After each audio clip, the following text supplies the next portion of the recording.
This video is brought to you by Squarespace. Larping. Undoubtedly, Larping is one of the most bullied subcultures on Earth. The mental image of your typical Larper is not a very flattering one. People who immerse themselves in these fantasy worlds with battle and magic are relentlessly mocked and are often the punchline of many a joke. Lightning bolt! Lightning bolt! However, unperturbed by the hate, Larpers have grown into a massive subculture, with major big budget events that attract thousands of people from around the world. A giant industry surrounds this world of people who proudly call themselves Larpers. It has completely changed myself and my world. It's the stories that I've gotten to create with people that were once strangers. So today we're going to explore what is it that attracts people into the most bullied subculture on Earth. During the 2010s, a very interesting cultural shift was happening, where things that are once considered very geeky and dorky, such as the Marvel films, Game of Thrones, and video gaming as a whole, were for the first time becoming very accepted and embraced by mainstream culture. I personally have a specific day in mind when I noticed this change, where I was in school and one of the cool kids said the word trolling, to which I had to double take because that was a word that I'd only ever heard in Counter-Strike 1.6, and certainly not by the cool kids. Something was changing. Overnight, being a nerd became popular. Becky and Susie were now talking about how they love Big Bang Theory, sharing trollface memes to their Tumblr page. But you know, despite the growing nerd acceptance movement of the time, there was one nerdy pastime that just couldn't get the cool parts. Come! Tell me, mother! And that was, of course, LARPing. Let's start with identifying where LARPing came from. The 1900s had a few different cultural phenomena that all happened about the same sort of time that would lay the groundwork for LARPing. Starting out with historical reenactments. I mean, since the Romans, historical reenactments have been very popular. Blokes dressing up as if they're brave warriors and pretending to kill each other, receiving praise and adoration from the audience watching, without any of the inconvenience danger of real battle. This has always been a thing, and then America caught wind of it. America, despite its very short history, they were very keen to get into the reenactment game as well. And so in 1913, an event called the Great Reunion took place, where effectively they wheeled out these poor PTSD-ridden war veterans 50 years after the American Civil War. You know, this bloody war where they saw their friends and family dying around them. They then lined up all these poor bastards and said, let's do it again, but if only this time you could play pretend.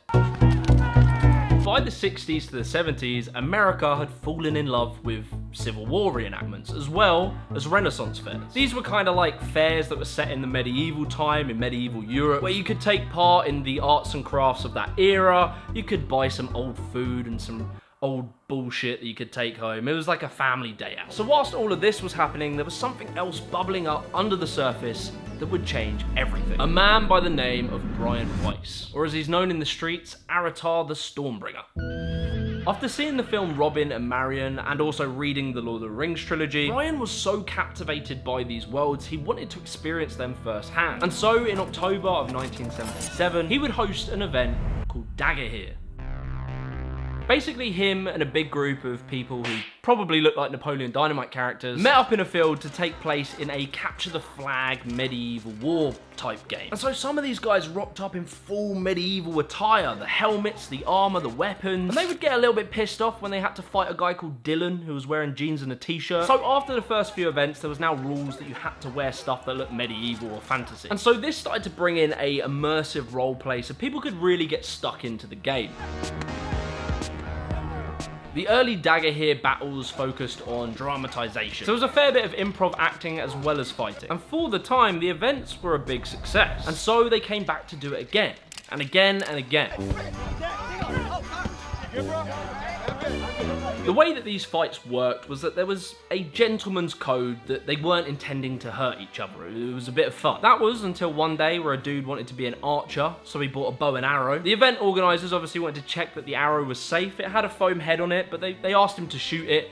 He shot the arrow and it stabbed into the floor, and quickly they realised what he had done was take a real arrow and just put a bit of foam on the top of it. From here, rules and standards came in to make the game safer. Weapons were required to be encased in foam, and these would take on the name of buffers. And so Dagger Here was all well and good, but you see, something was missing, and that was role-playing. The mob is led by the sinister Goblin King. During the 70s, in the sweaty depths of parents' basements, a board gaming cultural phenomenon was taking place in what would be known as the Tabletop Revolution. When I say board games, I'm not talking about your yearly Christmas Monopoly game. I'm talking 5 or 6 blokes that weigh 3 times as much as me, whose beards connect to their chest hair, their faces absolutely covered in acne. It was like a Braille dictionary. These fellas weren't just rolling dice and moving pieces, but instead they would take on full personas and characters. They would take on some generic fantasy name like Ariad of Oromir or Bullfrog the Brave. I am Silas Arlock, a dark elf explorer. And they would take it serious. They'd be putting on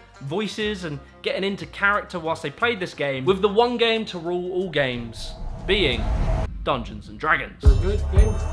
And look, this was all well and good. It was well hidden away from polite society. But you see, it would only be a matter of time before a few very brave nerds decided to venture out into the scary wild world and bring their fantasy games to real life. And that brings us to 1981 with the International Fantasy Gaming Society. This group of people that played lots of tabletop games decided to bring their game into the real world. They would play pretend quests, they would have combat, they would be in their gaming character, and they would play out these storylines. And although it was around a similar time to Dagger Here was more focused on the combat sports side, whereas this would take on the name of Adventure Larping, with the primary focus being storytelling and roleplay. And so by the 80s, the stage was set. You had Adventure LARP, historical reenactments, and Dagger Here. As you might imagine, these attracted a very similar audience of people. And so as these three things developed, they started to merge together into a more potent form of what we would know today as LARPing. A real-life role-playing game, improvisational acting,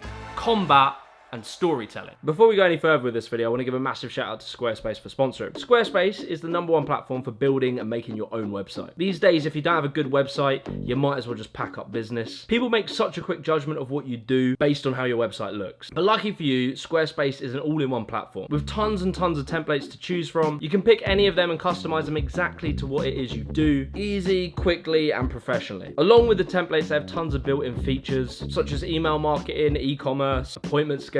I just made a website using Squarespace and I can't believe how easy the whole process was and how amazing the website looks. And to be honest, it was actually quite fun doing it. So be sure to check out Squarespace at squarespace.com/JimmyTheGiant. And to get 10% off your first purchase of a website or a domain, use the code JimmyTheGiant. Anyway, back to the video. This might look like a Renaissance fair, but it's not.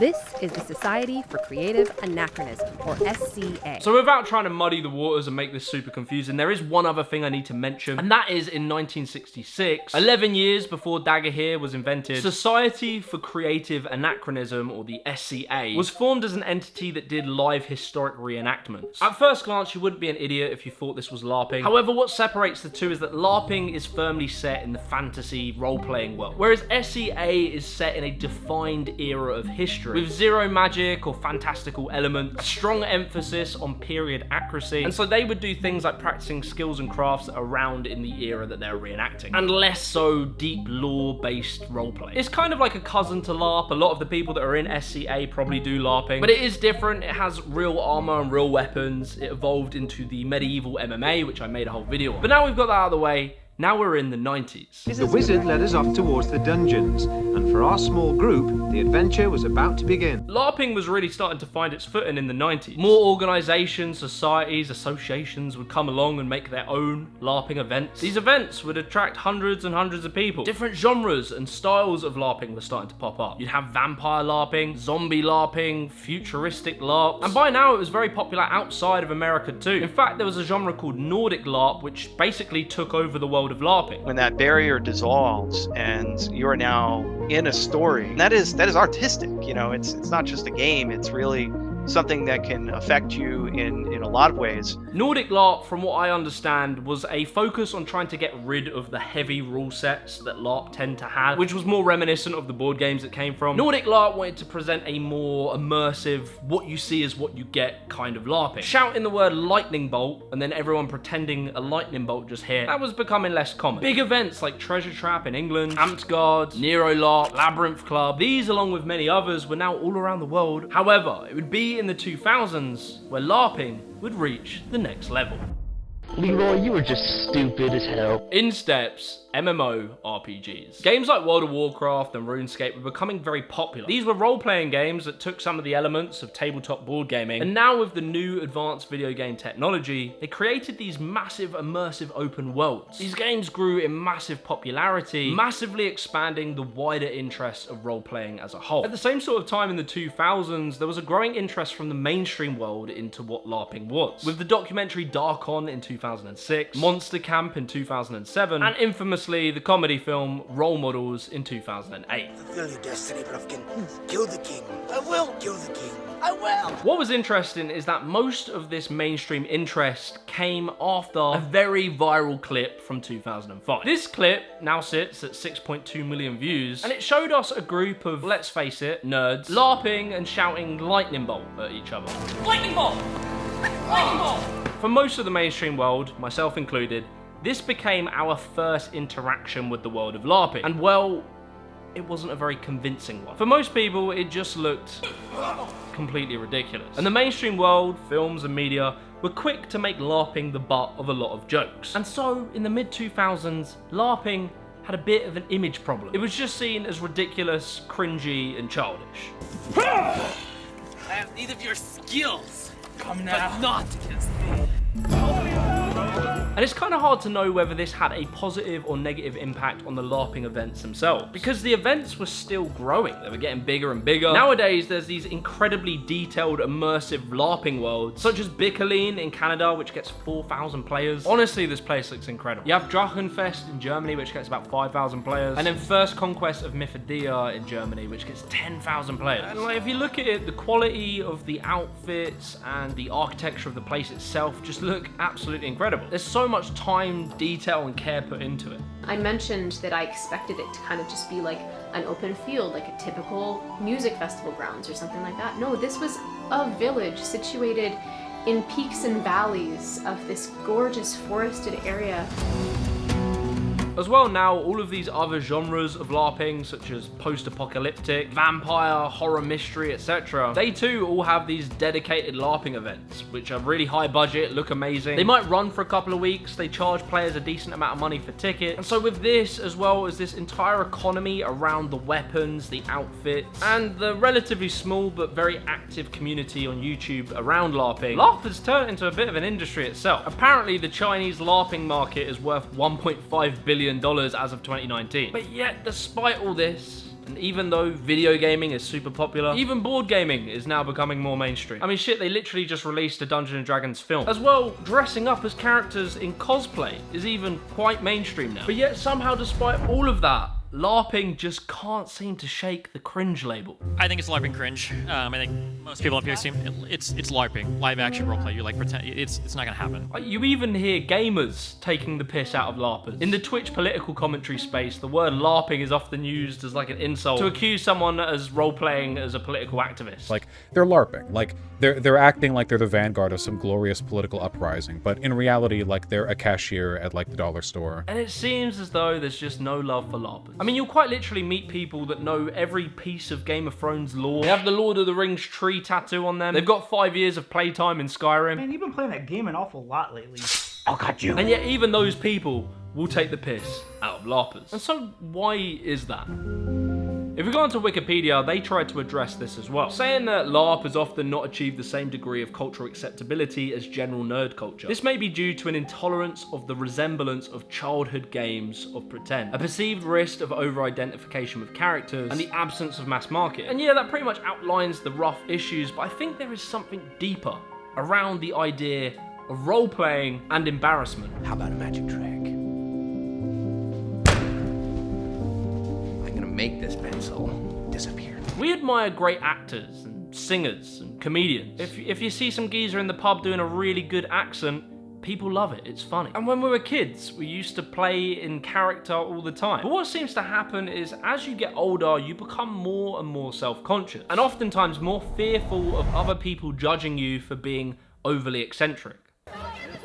And so when I think about LARPing, I often think the reason that we see it as cringy is because we feel a second-hand embarrassment for them. We see these people being silly, playful, and childish. which is ripe grounds for being bullied. But I can't help but genuinely admire something about Larpers. Look, I know I make jokes, and I'll continue to make jokes about them, but don't think for a second I'm not amazed by their self-confidence. And it's also ironic because Larpers are always bullied for being unconfident, shy, basement dweller virgins. But yet when we see them in these events, they're incredibly confident. They're outdoors, in nature, doing exercise, and they're socializing with people of the opposite gender. So I do think the stereotype is pretty inaccurate. I've noticed that in society, we only seem to accept great actors and great comedians, great singers, when they're at the top of their craft. And we look at these people like the height of confidence, the height of charisma. But when we see bad comedians and actors, they're seen as very cringy. It's hard to watch. But the thing is, the journey that takes someone from being a really bad actor to a really good one often requires people to look stupid and embarrass themselves in front of other people. And for many people, it's that self-consciousness that stops them from doing the things they dream of, for fear of looking stupid. Larpers, to me, are the epitome of just letting all of that go. We need to regroup at the door, they've nearly pushed us here!